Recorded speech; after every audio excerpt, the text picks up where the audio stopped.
fun, to enjoy what the Spooner area and Washburn County has to offer us. And that's why we're here. We're here to enjoy that and to promote this great area here that we have in Wisconsin. So, good evening and welcome to Washburn County, everyone. We are very excited to have all of you here this weekend. Musky fishing one day, just my buddy and me, casting the shoreline, taking in the scenery. But from out of nowhere, my bait she did take, looked like a volcano went off in the lake. My rod doubled over, she was peeling out line, as she was pulling my boat, well, a thought crossed my mind. There's gotta be a way that I can make her mine. Yeah, I got a big hog on the end of my line. Could be any number of places tonight, probably around the country. He could be somewhere speaking to thousands and thousands of people. He could be on Fox News. He could be on CNN. He could be on MSNBC. Well, maybe not. Thanks for having me. I've said it's good to be back, Mayor, in Spooner. It's good to be back in Washburn County. I said last week I was up in Red Cliff, and I said not just as governor, but as a guy who loves to ride his Harley around the state. I said I knew when I was in Red Cliff that Cornucopia and Red Cliff are further north of Superior, because I've actually been there. And I love it telling folks further south that I know north of 29. I know north of 10, I know north of 8, I know north of 2, I know where their life is all over the state, and it's good to be back here as well to join you a little bit south of Red Cliff and Cornucopia as well tonight. I'm also pleased to be here. It's really a tribute, thinking back to Governor Warren Knowles started this almost 3 years before I was born.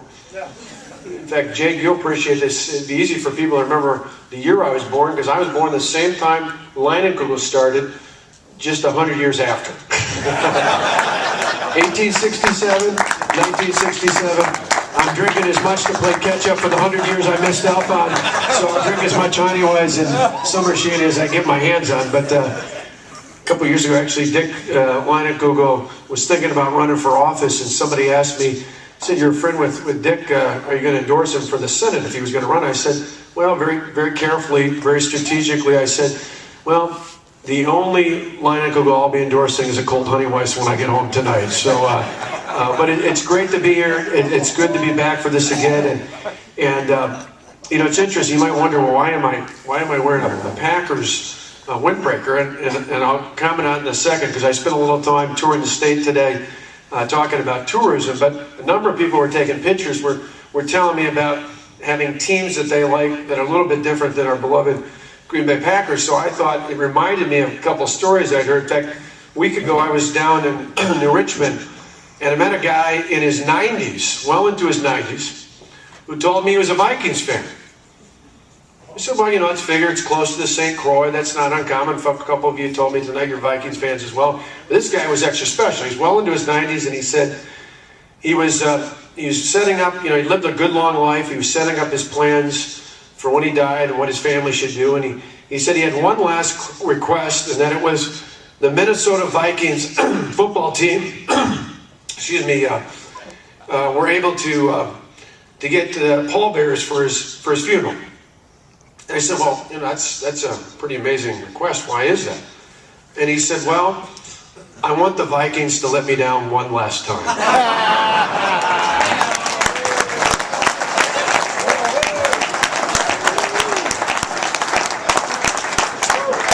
I said, if that's not enough, I got to tell you, all you guys who are Vikings fans, and there's a few here, you know why the Minnesota Vikings and a car thief are alike? Neither of them have a title. Now, not that I'm just picking on Vikings fans. I know there's a couple Bear fans here tonight. And I was over in Hayward not long ago, and I bumped into a guy there that told me he was having all sorts of troubles in his backyard because all these doggone animals were getting in his garbage. He said, raccoons are in, you get all these other animals. Yet the worst are the bears. They just get my garbage all the time. I said, I got the perfect answer for you.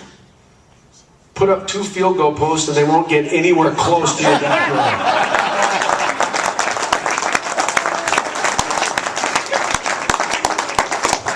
was thinking, Joe, though, it made me think as well about, you mentioned the bar where that world champion's up on display, and it makes me think of a bar much like that. I was at not too long ago where the guy, the bartender told me that the guy had come in last year with a guy had come in with a dog to watch a Bears game, and the bartender told him, you know, we don't let dogs in here. He said, oh, come on. He's a super Bears fan. He gets all excited. He loves watching the game. He always watches it. So he said, okay, but you got to watch it way down at the end of the bar away from the other patrons. So the Bears go marching down the field. They get close. They get in the red zone. They kick a field goal. The ball goes up. It goes through. 3 points. The dog jumps up on the bar stool. He starts howling away. He gets all excited. The bartender comes down. He says, hey, I'm sorry. I doubted you. Man, your dog really is a Bears fan. He gets that excited over a field goal. What does he do for a touchdown? Guy thought for a minute. He said, I don't know. I've only had it for 2 years.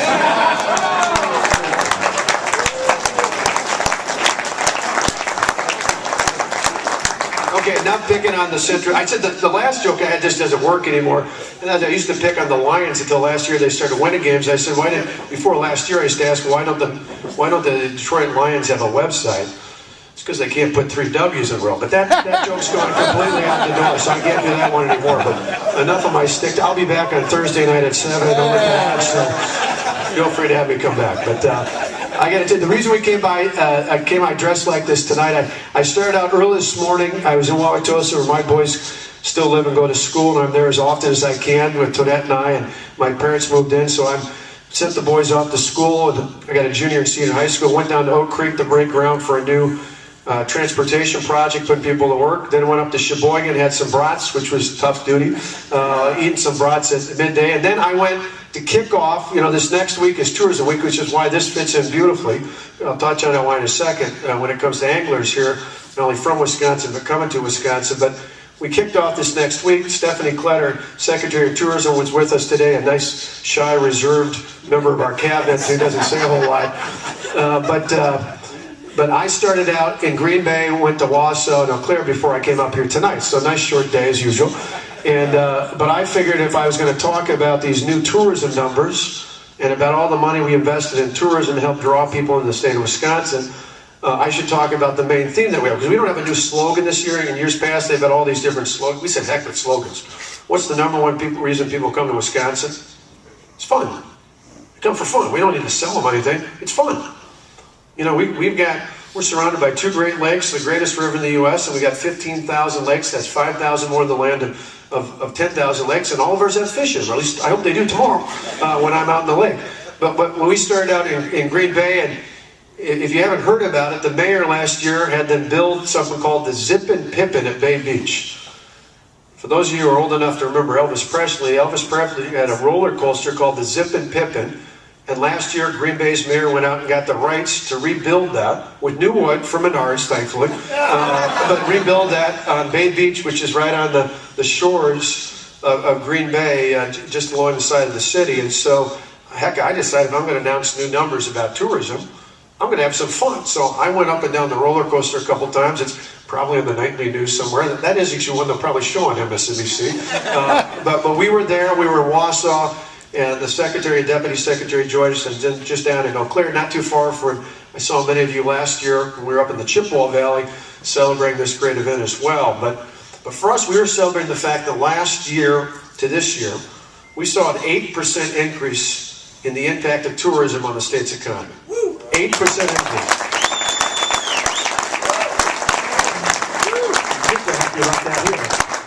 Because the nice thing about that is even though it's been tough budgets for everybody, we knew, like any of you have your own retail businesses, that those are the times you got to invest in things that bring people in.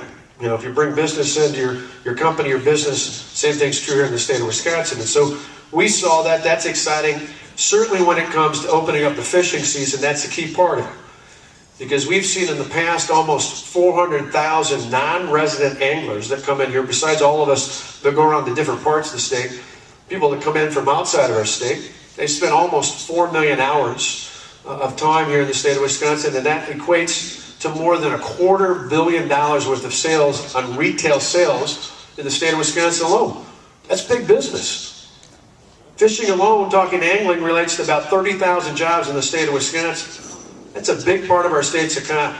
Not just when it comes to tourism, but when it comes to our economy overall. So we're absolutely thrilled not just to have a lot of fun with a great event like this and be part of the 47th year of the Governor's Fishing Open as part of tradition, but we're thrilled to re-emphasize and draw attention to one of the best and most fun parts of our state's economy. We're thrilled to be here tonight. It's also a key part not just of our economy, not just a key part of tourism, it's obviously a key part of our heritage. You think of fishing, you think of hunting, you think of trapping. It's who we are, it's what we do. We're going to continue to do that. That's why I'm so glad you're going to hear in a second from Kathy Stepp, because a lot of people in Madison don't understand this. But you know what? Having a DNR that doesn't have so many enforcements because they make it easier to comply with the law than cracking down on compliance, we think is a better way of doing business. Customer service said we're going to make it easier for you to help us make sure there's cleaner land, cleaner air, and cleaner water. It's a whole lot easier than coming around with a baseball bat and beating you over the head and making you comply. We want to be in a position where we help people comply. And so, not only for Kathy, but for the DNR staff, they've done a tremendous job. We're going to be great partners in conservation. We're looking forward to that. And the last thing I just say in this area about the DNR staff goes beyond just fishing. But I spent a lot of time lately throughout this last summer into this year and really just a couple of weeks ago over in Siren. Because a lot of folks know in this area, part of this county to the west, certainly over in Burnett and southern Douglas County, we had one of the biggest wind blows we've had since back in the year of the bicentennial back in the mid-70s. And I got to tell you, I was so proud. John G's here, the DNR staff, the DOT staff, the National Guard that came in and brought the 724 Engineering Battalion that came in and cleared out the right-of-ways, the local governments we had at the county and the town level, and the private sector, the timber industry in particular, that stepped up and helped make sure we cleared that out, and they're helping us particularly making sure we're all following the rules when it comes to burning restrictions, so we don't burn this place down and instead can harvest the rest of the timber that's still out in the ground, so we've got a safe and strong and economically vibrant part of our state. We understand how important it is, whether it's fishing, whether it's timber, whether it's any other things out there, you're going to have a strong partner, you're going to have people that get out of Madison.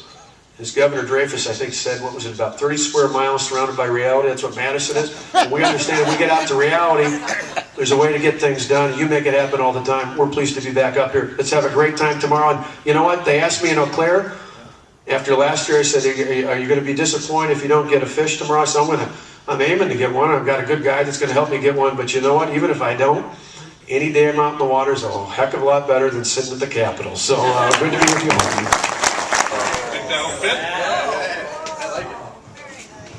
I don't know if it'll fit, but you'll have to use that one tomorrow. And I got a call from Dan Fraze. It does have all 3 years that we have hosted the Governor's Fishing Opener at Bay Park Resort. We're happy to have you here. We welcome you.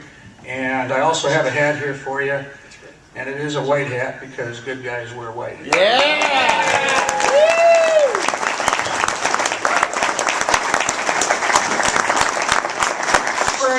Washburn County Tourism and my friend Michelle Voigt, your numbers, you are up $1 million. That's huge. Congratulations. Yay. Tourism is a multi-billion-dollar industry, and it was great to have the governor today. He's really put a lot of resources behind it, and it went from $14.8 billion to overall expenditures $16 billion. So it's been a really wonderful year, and a lot of that has to do with fishing. But we're So for tomorrow, showers already in Iowa. That's not our problem. But we're going to be mainly cloudy. What I'm worried about more tomorrow is that east wind. That old saying, wind out of the east, fish bite the least, right? We all heard that. They all nod their heads, that old farmer's tale. Okay, we'll see if we can break that streak. So this year, with numerous game fish, northern pike, walleye, other species, yellow perch, have already completed much of their spawning cycles. They've had plenty of time to recover, and they're going to be aggressive and feeding aggressively and very active this year. So the forecast is great. We should step forward here this morning and have a picture up with you, with the museum, with what we're doing with the paint job and that whole bit. And You know how poppies do this morning, right?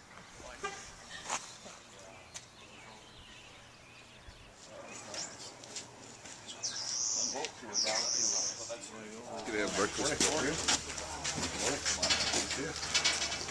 We're cutting right in, sir. Go right ahead. Good morning. Good morning. I hope that's a camera. Yeah, oh yeah. America, that's a bed and breakfast on a train. It was an old abandoned line that they took, and the guy refurbished a couple of years ago. So we all had breakfast on that. Pretty cool.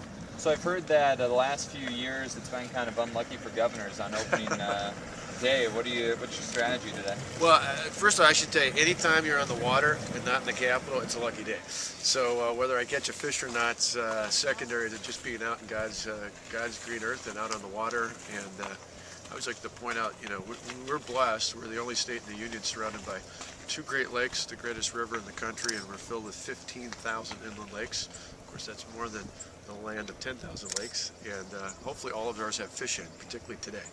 But for us, you know, we'll go out and have a good time. We got a good guide, and if we catch one, it's great. If we don't, you know, we'll tell even bigger stories. But I told them last night I'm hoping to catch a fish this big, and I tell them just don't look at this part. That no, we'll just it's a great way to have fun, and more than anything, we hope we draw attention to the fact that the season's open, and we obviously love it as residents of Wisconsin, but every year we have almost 400,000 people that come in, 400,000 people to fish. They come in from outside of our state's borders, and they spend more than $250 million in retail sales, so it's an important part of tourism as well. People use fishing to relax. Is there any reason that you might be relaxing before this next upcoming week here? Can you talk to me about that? Actually, it's kind of nice. People said they can't believe that, you know, in the middle of a campaign season, I'd still come out for this. I said it's a tradition. It's the 47th annual.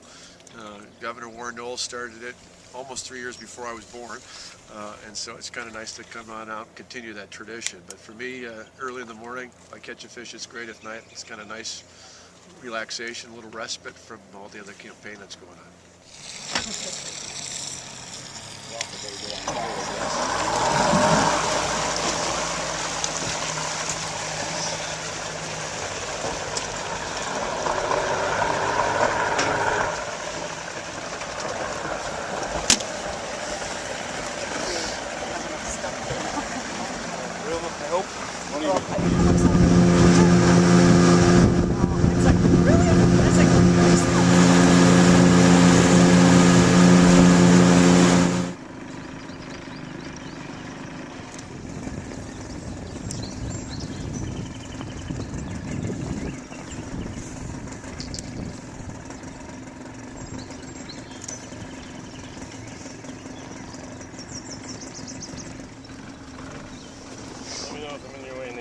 Nope.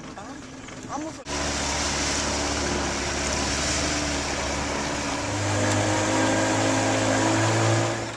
Catch any yet? No, just getting set.